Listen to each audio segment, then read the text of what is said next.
अस्सलाम वालेकुम नाज़रीन, मैं हूं असद अब्बास और आप देख रहे हैं डिटॉक्स। जैसा कि आप सब जानते हैं कि पाकिस्तान में आए रोज़ कोई ना कोई ऐसा वाक़या होता है जो सोशल मीडिया की ज़ीनत बनता है। पिछला एक हफ़्ता जो है वो पाकिस्तान में अगर हम देखें तो इंसानी हकूक़ की जो बदतरीन खिलाफ वर्जी हैं उसके हवाले से देखा जाएगा। सबसे पहले जो है वो रिजवाना केस था, जो इस्लामाबाद में एक जज की अहलियाँ थी, उनकी तरफ से जो उनकी एक मेड थी, बच्ची थी, उन पर टॉर्चर किया गया। उसके बाद फिर हम देखते हैं तो अनफॉर्चुनेटली जो है वो अगेन जड़ावाला का वाक़या है।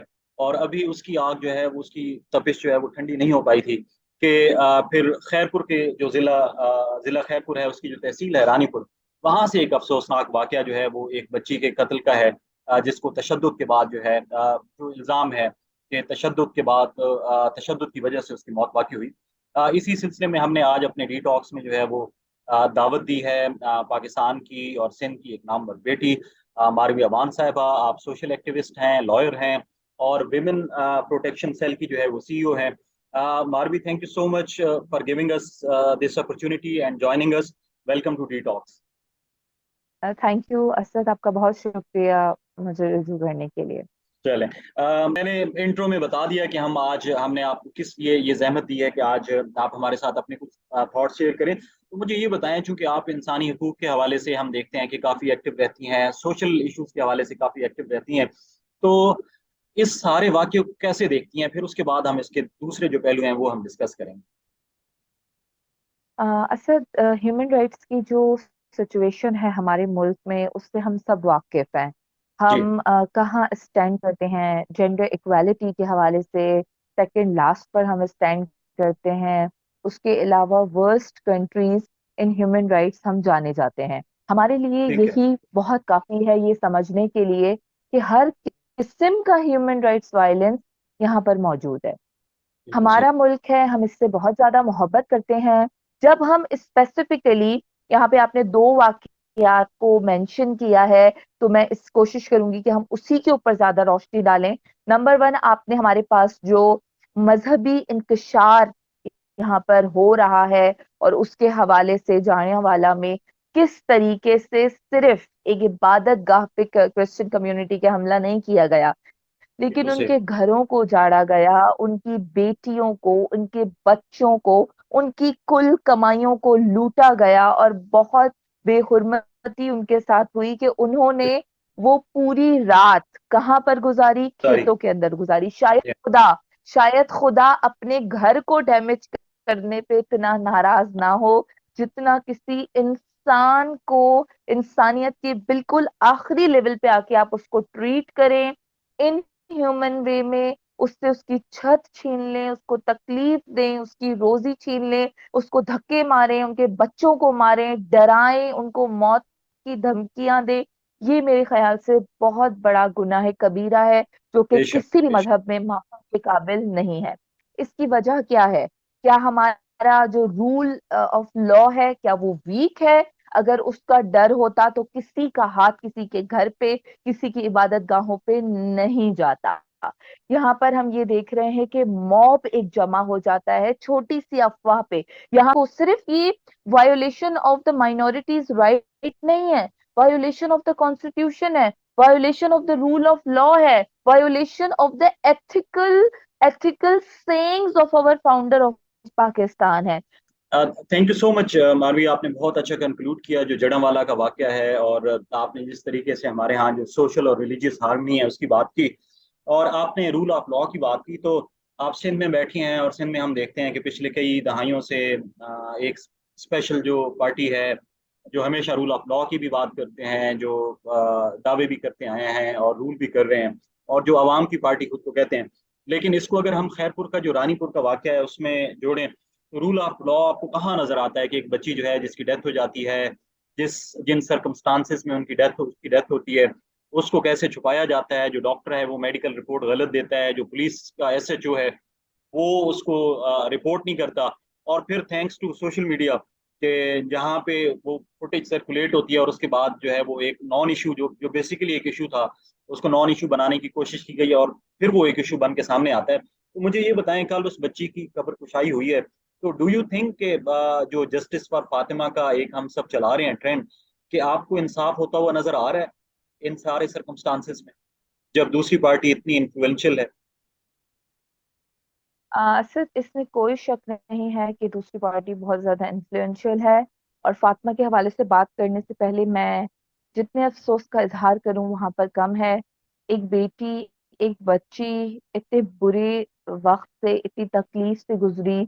उस बेटी के, बच्ची के वालिदैन, वो तमाम लोग इतने ज्यादा गरीब हैं कि वो खाने के भी उनके पास पैसे नहीं है। उन्होंने अपनी तीन तीन बच्चियों को इन मुरीदों के घरों पे, इन पीरों के घरों पे काम छोड़ा करने के हुआ लिए। था, जी। और ऐसे न जाने और काम करने के लिए, डोमेस्टिक वर्क करने के लिए माइनर बच्चियों को।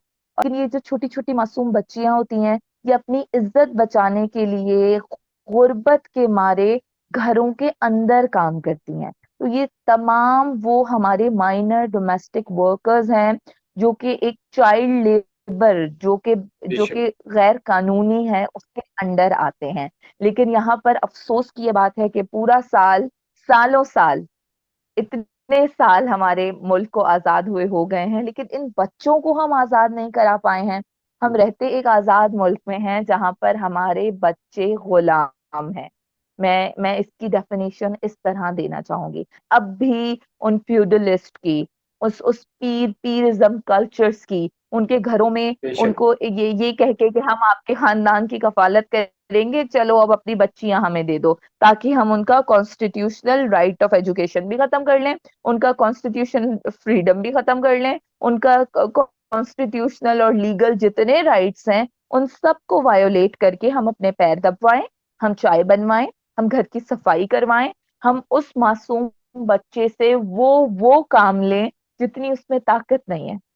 एक 9 साल का बच्चा, 10 साल का बच्चा इतने बड़ी बड़ी हवेलियों की सफाइयां करते हैं, इतने वहां पर दिन रात उनकी खिदमतों में लाइन से खड़े रहते हैं, कि कहाँ पर हम हैं। ये तो मुझे वो जहालत का जमाना याद आ रहा है, जब जब जब जो है इस तरीके से बांदियां और इस तरीके से गुलामों की लाइनें लगा दी जाती थी। लेकिन याद। तब भी आप उस जहालत के जमाने को पढ़ेंगे, उसमें देखेंगे तो बच्चे आपको काम करते हुए कम ही नजर आएंगे। तो हमने तो शायद जहालत के जमाने से भी 4 हाथ हम आगे चले गए हैं।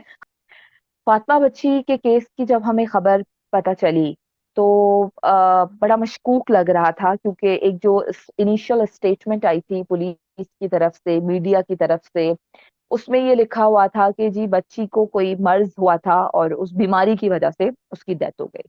तो ये जो हमारी अक्ल है, हमारा एक्सपीरियंस है, वो इस चीज को कबूल करने के लिए तैयार ही नहीं था। ठीक है। यहाँ पर जिस भी बच्चे की या बच्ची की या डोमेस्टिक वर्कर की मशकूक मौत हो रही है, तमाम मुझे सुनने वाले अपने पास ये लिख के रख लें कि हमें उनके पोस्टमार्टम की डिमांड करनी है, चाहे वो सही है। सुसाइड ही क्यों ना हो। क्योंकि उसके पीछे कत्ल, तशद्दुद और इस तरह के राज होते हैं जिन पे पर्दे डाल के फौरी तौर पे उन बच्चों को मिट्टी के, उन उन मजलूमों को मिट्टी के हवाले कर दिया जाता है।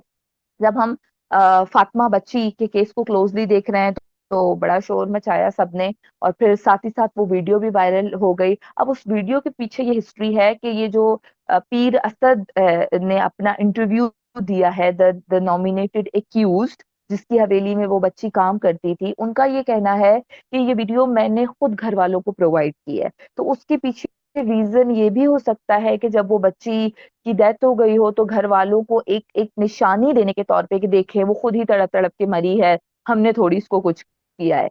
यानी कि वो तमाम फैक्ट्स के वो ऐसे तड़प क्यों रही थी, उसको या ऐसी जिस क्या तरीके से तकलीफ उसको थी, उठाया गया। उसको अगर। वो क्या की एग्जैक्टली क्या उसके साथ किया गया, वो तमाम चीजें हटाकर आप सिर्फ अपने आप को क्लीन करने के लिए अपने बेडरूम की वीडियो उठा के दे देते हैं कि ये देखिए। लेकिन उनको नहीं पता था कि यहाँ पे शऊर रखने वाले लोग मौजूद हैं जो कि ये सवाल उठाएंगे। और वो वीडियो बहुत वायरल हुई, बहुत वायरल हुई। और वो उसको हमने ऑफिसर्स से पर्सनली बात की, डीआईजी सखर जावेद जिस्कानी साहब is a very cooperative officer, मैंने ठीक है। उनसे पर्सनली बात की। हम तमाम ऑब्वियसली इस वाक्य के हवाले से, SSP Rohail, he has a very good, like उनके पास एक रेपुटेशन है बच्चों के हवाले से, औरतों के हवाले से, उन्होंने अच्छे केसेस रिजॉल्व किए, उनसे बात की। अब कहीं ना कहीं हमें भी ये था कि पुलिस इन्फ्लुएंशियल है, पार्टी हो सकता है कोई ऐसी चीज हो, लेकिन हमने भी अपनी तरफ से पूरी पूरी कोशिश की, तमाम एक्टिविस्ट, तमाम औरतों और बच्चों के हवाले से काम करने वाले लोग, तमाम मीडिया के लोग, तमाम को सहाफी जो सक्खर रानीपुर से ताल्लुक रखते हैं, हम सब ने मिलके एफर्ट्स की, और एफर्ट्स का नतीजा ये हुआ कि दे गॉट सीरियस कि हम इसको सीरियसली इन्वेस्टिगेट करेंगे। ठीक है। उसके बाद फौरी तौर पे एफआईआर की डिमांड हुई, क्योंकि एफआईआर एक लीगल प्रोसीडिंग का पहला स्टेप होता है। अगर एग्जैक्टली। इसमें आपने लैकिंग कर दी, बहुत ज्यादा स्पेस मिल जाता है एक्यूज को निकलने का। तो डिमांड पे एफआईआर भी हुई जिसमें कत्ल के सेक्शन लगे हुए हैं, मगर अब भी हम उसको और मजबूत देखना चाहते हैं, जिसके हवाले से एक इंटरव्यू में एसएसपी साहब मेरे साथ थे टाइम न्यूज पे, तो हमने उनको यही तजवीज दी, मैंने पर्सनली उनको ये तजवीज दी कि चाइल्ड लेबर के उसके अंदर सेक्शन जरूर लगने चाहिए, क्योंकि कत्ल और ये तमाम चीजें इन्वेस्टिगेट होके आगे इसके हवाले से ऑब्वियसली कानून काम करेगा अपना। लेकिन चाइल्ड लेबर एक ऐसी ऑब्वियस चीज है जो कि हो रही थी, कि वो बच्ची उस हवेली के अंदर काम कर रही थी और उस बच्ची की उम्र 9 से 10 साल है। तो कॉन्स्टिट्यूशन में सेक्शंस हमारे पास मौजूद हैं बच्चों के काम करने के हवाले से, वो मौजूद होने चाहिए, हमारे पीपीसी के अंदर मौजूद हैं टॉर्चर और वायलेंस के हवाले से, वो लगने चाहिए। खैर, हमने बड़ा इसको जो है ना स्ट्रांगली इस डिमांड को आगे बढ़ाया है, और हमें बड़ा अच्छा रिस्पॉन्स भी मिला है। एसएसपी ने हमें इंश्योर करवाया है कि वो जरूर इन सेक्शंस को उसमें इंक्लूड करवाएंगे। उसके बाद हम ये देखते हैं कि बच्ची की कब्र कुशाई की गई, उसके हवाले से भी कोर्ट ने इस एप्लीकेशन को जो कि मूव की गई थी उसको मंजूर किया। हम ये भी ठीक है। इस केस में देखते हैं कि पहले फैमिली बहुत घबराई हुई थी, उनके बयान डिफरेंट थे, और लेटर ऑन उनके बयान खुल के सामने आए। तो वो जो डिफरेंट बयान थे वही ये बता रहे हैं कि कितना मुश्किल उन ठीक है। इन्फ्लुएंशियल लोगों के खिलाफ आवाज उठाना है। और उस अरे मदर वाह। ने ये भी बताया कि फातिमा के अलावा मेरी 2 और बच्चियां भी उस वहां काम कर हवेली रही में हैं। मौजूद थी, और मेरा यही डर था कि मुझे वो मेरी बच्चियां मिलें तो फिर मैं बात करूं इस हवाले से। बहुत हिम्मत की है उसके पेरेंट्स ने भी, बहुत गरीब लोग हैं, मैं मेरे पास अल्फाज नहीं उनकी गुर्बत, उनकी मजबूरी को यहाँ पर बयान करने के लिए। थैंक यू सो मच हाँ जी, मालवी, पूछिए। आपने बहुत अच्छे तरीके से जो है वो अपनी इनसाइट शेयर की फातिमा केस के हवाले से। आपने जो कि सारी बातें कवर की, मुझे सिर्फ एक चीज आपसे ये जानना चाहूंगा। आप हमने बात कर ली, रूल ऑफ लॉ की भी बात कर ली, आपने बताया कि कैसे आपकी कोऑर्डिनेशन चल रही है पुलिस के साथ भी। यहाँ पे सिर्फ एक चीज जो हमें देखना होगी वो ये है कि हमने इससे पहले जितने भी इस किस्म के इस नौयत के कुछ केसेस आए हैं, जहाँ पे समटाइम्स हमने देखा कि जी मुद्दई जो भी बने हैं बाद में उन्होंने माफ कर दिया, और वो जो अक्यूज थे या जो कल्प्रिट्स थे, ठीक है, वो आज़ाद हो गए हैं, चाहे वो दियत के दे के हुए हों, कसास दे के हुए हों। तो इस केस में भी क्योंकि यहाँ पे हमने देखा है कि जो एफआईआर है वो पेरेंट्स हैं उसकी, उनकी मुद्दईयत में हुई है। तो कल को हमने जैसे पहले बात की कि जी कानून भी अपनी जगह है, लेकिन एक जो वहाँ की जो मकामी लोग हैं वो इन्फ्लुएंशियल्स हैं। और उसका अंदाजा आप ये लगा लें कि सिंध गवर्नमेंट से किसी जो है वो हाई अप्स ने अभी तक, गवर्नमेंट के नुमाइंदे ने, किसी ने कोई ऐसा बयान नहीं दिया। पुलिस की तरफ से आ रहे हैं, लेकिन आपकी जो पॉलिटिकल इलीट है उसकी तरफ से, या इवन कि सिविल सोसाइटी जो है, अगर हम देखते हैं, हम मैं कंपैरिजन में नहीं जा रहा, लेकिन अगर हम देखें कि इस्लामाबाद का नूर मुकदम केस देखें, वहां पे क्या हाइप क्रिएट की गई, और चूंकि ये सिंध का एक केस है, तो जिलाई सतह पे तो आप देख सकते हैं, या सिंध की हद तक तो देख सकते हैं। तो आप समझती हैं, मैं अगेन ये कहूंगा कि हमें कैसे क्या ऐसे इकदाम करने होंगे कि जो बच्ची के वालिदैन हैं वो प्रेशराइज ना हो, और इसको एक एग्जाम्पल बनाया जा सके, ताकि फिर कोई भी बंदा जो है अपने घर में जो मुलाजिम रखता है उनके साथ ऐसा सलूक ना करे और बच्चियों की जान बचाई जा सके। ओके। असद, सबसे पहले तो पॉलिटिकल जो हमारी एंटिटीज हैं जो बिल्कुल मैदान से गायब हैं, उनके हवाले से कहना चाहूंगी कि शायद वो छुट्टी पर गए हुए हैं, and I think they do their work as a job. वो शायद एक नौकरी की तरह करते हैं कि जब वो इक़्तिदार में होते हैं तो अपनी नौकरी निभाते हैं, जब वो इक़्तिदार से चले जाते हैं तो वो घर में सो रहे होते हैं, चाहे मुल्क किसी भी अ, जगह पे खड़ा हुआ हो। तो इस वक्त बिल्कुल इम्प्रेशन सही तो है। हमें यही आ रहा है। और अगर तो कोई ऐसा बयान, कोई ऐसी स्ट्रॉन्ग कंडेम कमिटमेंट। करना सामने आ जाएगा तो ये हम, कमिटमेंट सामने आएगी तो हम जरूर अपने ख्यालात को भी चेंज और कर पाओगे। बदलेंगे, क्योंकि बिल्कुल। चेंज करेंगे। लेकिन इस वक्त हमें तासुर यही मिल रहा है कि this is not there but business, because yes, they are not no you more know into power, so they have here no more responsibility. Exactly, right. अब यहाँ पर फातिमा के केस के हवाले से एक बहुत अहम बात मैं आपको बताना चाहूंगी। ये case tip of the iceberg है। इसके नीचे यस। बहुत सारी बच्चियां, बहुत सारी बेटियां, बहुत सारे मासूम बच्चे हवेलियों में, बंगलों में, जागीरदारों के घरों में, और उधार जो माँ बाप नहीं दे सकते उन्होंने अपने बच्चे काम पे लगाए हुए हैं, क्योंकि उधार लेने के बाद उधारी कहता है ये बच्चा दे दो मुझे, या तो बिल्कुल छोटी सही। उम्र की शादी करके दे दो, या अगर हम कोई बहुत बड़े लोग हैं तो हमारे घरों में काम करने के लिए रख लो। वो बच्चियां सिर्फ तशद्दुद का नहीं, टॉर्चर का नहीं, साइकोलॉजिकली टॉर्चर्स का नहीं, लेकिन बहुत सारे बच्चे और बच्चियां रेप, जिनसी ज्यादतियों के भी शिकार हो रहे हैं। ये वो तल्खियां हैं, वो हकीकतें हैं जो कि बयान करते हुए भी मुझे तकलीफ हो रही है कि वो मासूम बच्चे जो इतनी तकलीफ से गुजर रहे हैं और हम उनके लिए अब तक कुछ नहीं कर पाए हैं। यहाँ पर मैं एक और चीज की तरफ भी निशानदेही करूंगी, वो है एथिकल एक्टिविज्म। या हम ये देख रहे हैं एक्टिविज्म में स्कोरिंग टाइप का एक ट्रेंड आ गया है। मैंने पोस्ट कर दिया, मैंने पहले अपडेट कर दिया, मैंने ये कर दिया।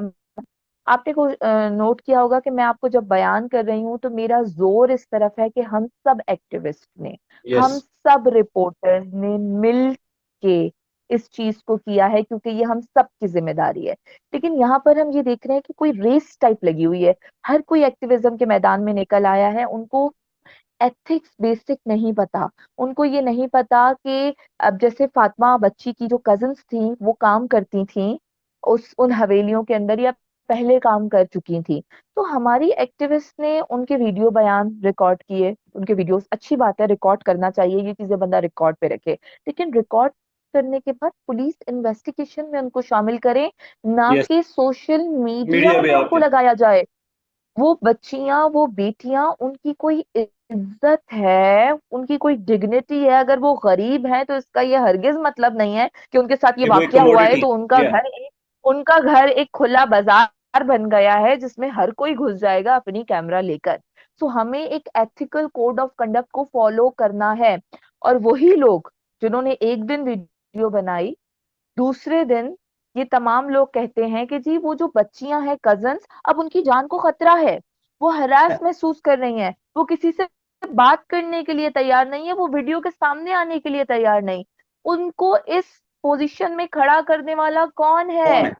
हमारे वही एग्जैक्टली। लोग जिन्होंने पहले वीडियो बनाकर शायद कमेंट्स, शायद जो है, या तो शायद लाशऊरी की की वजह उसमें, से आई किया है। डोंट नो उनकी क्या नीयत थी, क्योंकि उसको हम जज नहीं कर सकते।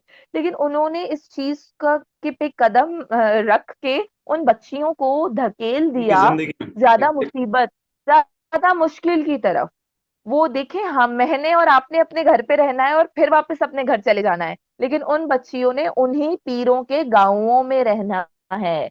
उसके अलावा जो पीरिज्म जो चैलेंज्ड हुआ है, जो फातिमा के केस के बाद तमाम पाकिस्तान में जो हिम्मत आई है बात करने की, मैं इसका जो तकलीफ है वो फातिमा के घर वालों ने और फातिमा ने उठाई, लेकिन बहुत सारी और बच्चियों को बचाने का एक रास्ता नजर आ रहा है कि इस इंशाल्लाह। केस को अगर इंसाफ मिलता है। और यहाँ पर आपने ये बहुत इंपॉर्टेंट बात की है कि जो कॉम्प्रोमाइजेस हो जाते हैं, बिल्कुल कॉम्प्रोमाइजेस के चांसेस इस केस में भी मौजूद हैं, टू बी वेरी ऑनेस्ट, क्योंकि बहुत गरीब हैं, बहुत मासूम लोग हैं, और उनकी ज़रूरतें, उनके बाकी और बच्चे शायद फातिमा के जस्टिस से ज्यादा उनके लिए इम्पोर्टेंस रखें कि भाई चलें, हमारी बच्ची चली गई लेकिन जो बाकी बच्चे हैं उनको अच्छी जिंदगी मिल सकती है। तो हो सकता है, मैं ये लालच और इस तरह के इल्जामात उन गरीब लोगों के ऊपर नहीं लगा रही हूँ,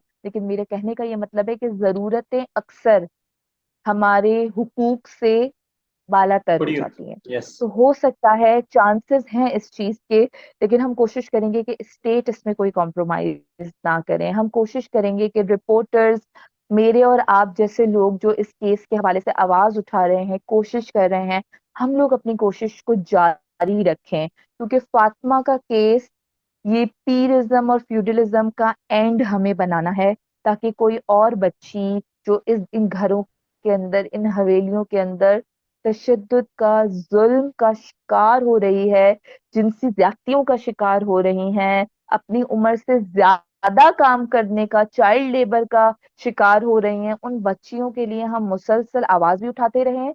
और हमारी डिमांड ये है, टाइम न्यूज पर भी जब एसएसपी साहब के साथ हम इंटरव्यू में थे, तो मैंने उनसे यही कहा कि देखें, उस बच्ची को इस घर में, यानी जो बड़ा पीर है, उसने अपनी जो बेटी है पीरों में जो दी हुई थी, उसके घर इस बच्ची को भेजा काम करने के लिए। तो बड़े पीर के घर में कितनी बच्चियां हैं? और कितने हमें पीर हैं? हम ये चीज हम ये बहुत इजीली ये चीज कर सकते हैं अगर गवर्नमेंट लॉ पास कर दे कि तमाम डोमेस्टिक वर्कर्स की रजिस्ट्रेशन होगी। और अगर किसी भी घर में कोई डोमेस्टिक वर्कर काम कर रहा है विदाउट रजिस्ट्रेशन, तो जो काम करवा रहे हैं उनके ऊपर पेनल्टी होगी।